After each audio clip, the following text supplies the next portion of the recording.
Ladies, gentlemen, and maybe children, welcome to the Culleny, and this is the Forge Air and Space. And I got something for you. Let's go check it out. And the first thing I have to show you is the first cardboard spaceship I've ever built. It's called Star Crusader 1, and it is a private transport.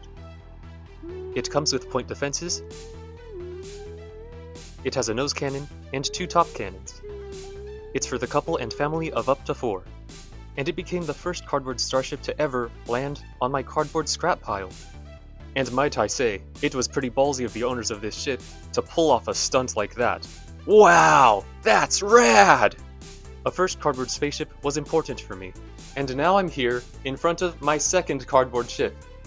As you may have noticed, it is a lot bigger, and I'm looking forward to showing you and telling you about all of its features. For now, let's look at this ship behind me. I am quite a ways in front of it. It is so huge.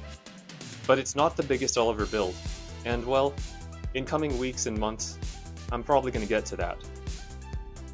For now, notice that this ship is landed on its triple-pointed landing gear. It fully collapses into the ship. That's right.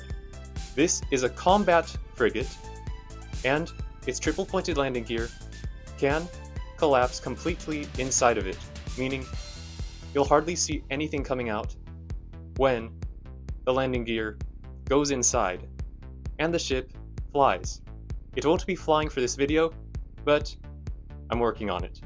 And since this is a combat frigate, I take it at least some of you are interested in things other than just the landing gear. So, let's move on. So, why is it called a combat frigate? Because this ship is built for war, and this vessel in particular is meant to stay in the fight for a decent chunk of time. And other than the landing gear I already covered before, I'm going to go over every component of this ship from front to back, or bow to stern. Starting at the front, this is the front ram, and it is extremely tough. It can handle small asteroids. It can handle ship debris. But most importantly, it can crack your nuts! Your peanuts! Walnuts! On the sides and a little behind the ram are the 2 main cannons. They're 200mm and they're extremely powerful. They're meant to blast most things to pieces. Then on top and on the bottom are 2 support cannons. They're meant to be highly accurate and highly damaging, but not obliterating. And as you can see, they're more flexible than the main cannons are. And those support cannons pack a serious 150mm punch. What about these small ones though? Well, those are called the point defense cannons. They can be used to defend the ship, but they can also be used for ship-to-ship combat, clearing asteroid fields, or even surface bombardment. And they can be controlled in a variety of ways. Observe. They can be controlled one at a time, or many at a time. On the back, there's 1 point defense turret on the top, and 1 on the bottom. This frigate has 2 hangars, 1 on each side, the doors open, and the doors close. Most of the ship does not offer a view, but there are windows on the front, so people can look out into space.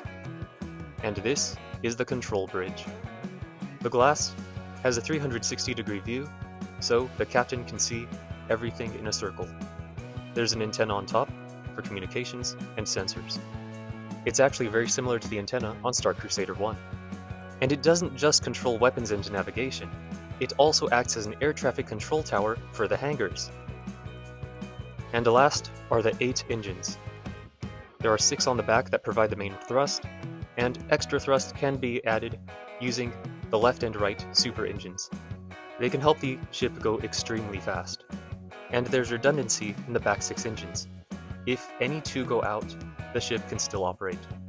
It's still better and faster if they're all working though. And if you're in front of those thrusters, here's some advice. That red paint is like a big stop sign. After recent use, it's too hot back there. This craft was definitely one of my more challenging ones. In my first attempt to make the point defense cannons, I had to throw all 14 away because they didn't work, and I had to come up with a new design. This ended up being it. And thank goodness, they could still have 2 barrels like the original plan, they were just one on top of the other instead of side by side. And now I have a new problem. Where am I going to put these ships? Well, I have an idea, and it's called the ship shelf. My plan is to get to making that soon, and I'm probably going to show you what the ship shelf looks like when I'm done. If you like this video, please show me the thumb, and subscribe if you haven't. The Culleny has more content, and more content on the way.